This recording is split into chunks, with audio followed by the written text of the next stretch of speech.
Jusqu'à maintenant, nous avons abordé la location saisonnière sous forme d'investissement, c'est-à-dire que nous avons cherché un appartement, en l'occurrence un studio, puisque ce sont les surfaces les plus rentables, avec certains critères qui permettent d'exploiter ce bien en location saisonnière ou en location tout court. Mais dans les faits, dans la réalité, on s'aperçoit d'une chose, c'est que vous pourriez être aussi locataire de ce bien, celui que vous allez mettre en location saisonnière, donc ça veut dire que vous n'êtes pas propriétaire. Alors vous allez me dire, oui, c'est la sous-location saisonnière. C'est entièrement vrai. Donc déjà, dans un premier temps, il y a deux cas de figure, je vais vous en parler juste après, mais dans un premier temps, si vous voulez faire de la sous-location tout court, il va falloir avertir le propriétaire, puisque classiquement, il est indiqué dans le bail que vous signez entre vous, le locataire et le propriétaire du bien que vous louez, donc, vous n'avez pas le droit de faire de sous-location. Mais c'est pas parce que c'est écrit que vous n'avez pas le droit de le faire. En effet, il n'y a strictement rien qui vous empêche de demander au propriétaire, donc à votre bailleur, l'autorisation de faire de la sous-location. Car il faut savoir une chose, c'est que même si dans le contrat que vous avez signé, il y a un paragraphe qui stipule que normalement vous n'avez pas le droit de faire de la sous-location, il faut donc savoir que ce texte ne relève pas de la loi.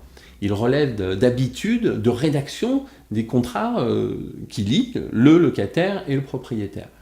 C'est ce qui veut dire donc que vous pouvez le faire modifier facilement sans être contrevenant de la loi. Alors, il faut être conscient d'une chose, c'est que premièrement, et ça peut poser quelques problèmes, le propriétaire, il n'est pas obligatoirement au courant que cela ne relève pas de la loi et que vous avez parfaitement le droit de le faire.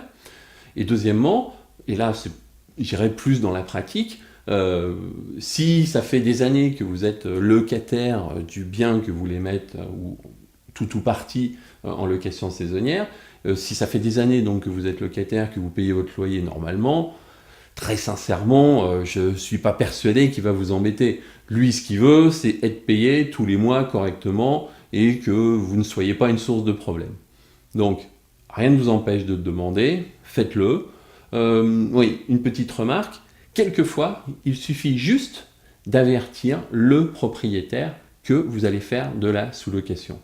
Alors, c'est mieux d'avoir un accusé de réception qui vous dise oui en modifiant le contrat, mais vous avez, je l'ai déjà vu, la possibilité de le faire simplement en le déclarant.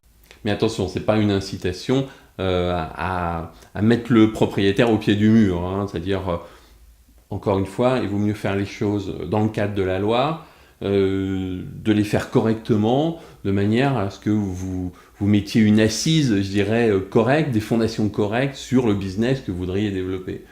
Sinon, si votre château de cartes ne tient pas très bien debout, si la base est un peu fragile, du jour au lendemain, si ça vous génère des revenus, vous allez les voir disparaître. Toujours est-il, il y a deux cas de figure. Le premier, c'est que vous êtes locataire d'une maison ou d'un appartement suffisamment grand, et donc dont vous pourriez louer une partie, sous-louer une partie, en location saisonnière. L'autre cas de figure, vous pourriez dire « Ok, moi je vais chercher un studio, je vais devenir locataire, le premier locataire de ce studio, et je vais l'exploiter en location saisonnière. » Alors, même si les gens viennent pour de la courte durée, je suis parfaitement conscient que il va falloir, vous pourrez pas y habiter. Donc le but c'est que vous le louiez pour le sous-louer, mais c'est pas pour y habiter parce que encore une fois, même s'ils viennent pour des très courtes durées, il va y avoir quelques problèmes de promiscuité. Bon, donc on s'est bien compris là-dessus. Donc vous prenez un appartement avec la taille adéquate et vous le mettez en sous-location. Encore une fois, il faut que vous déclariez ça à votre propriétaire, vous lui indiquez que vous faites de la sous-location saisonnière. Enfin, vous n'avez pas besoin de dire que c'est de la sous-location saisonnière, vous pouvez dire que vous faites de la sous-location. Un autre cas de figure où vous n'avez pas besoin d'être propriétaire, enfin, c'est pas exactement ça, vous n'avez pas besoin d'acheter un bien spécifique pour le mettre en location saisonnière, c'est le cas où vous êtes vous-même propriétaire d'un appartement ou d'une maison. C'est un peu ce qu'on a évoqué juste avant. Donc, propriétaire d'un bien dont vous pouvez exploiter une partie en location saisonnière.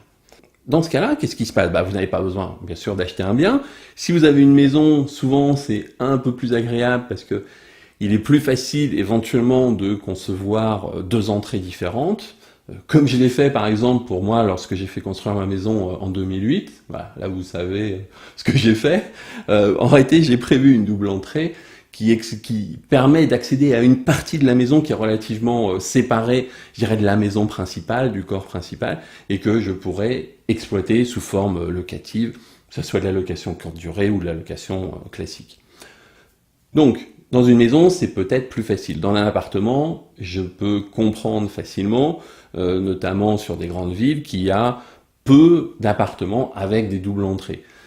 L'idéal, il est clair que c'est d'avoir une séparation maximum entre vous, pour votre vie, pour votre confort, et ne serait-ce que pour les mêmes raisons, pour votre locataire.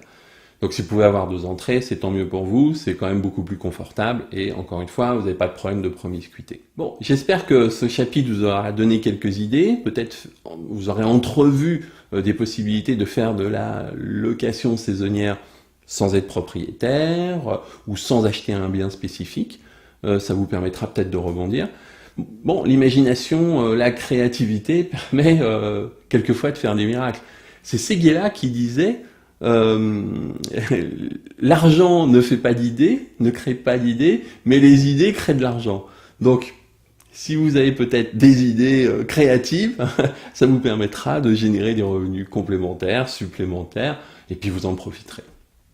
On va passer à une autre vidéo dans laquelle je vais vous expliquer comment vous pouvez doubler pratiquement la rentabilité de votre investissement en location saisonnière, et une autre idée pour faire de la location saisonnière, mais pas avec des particuliers.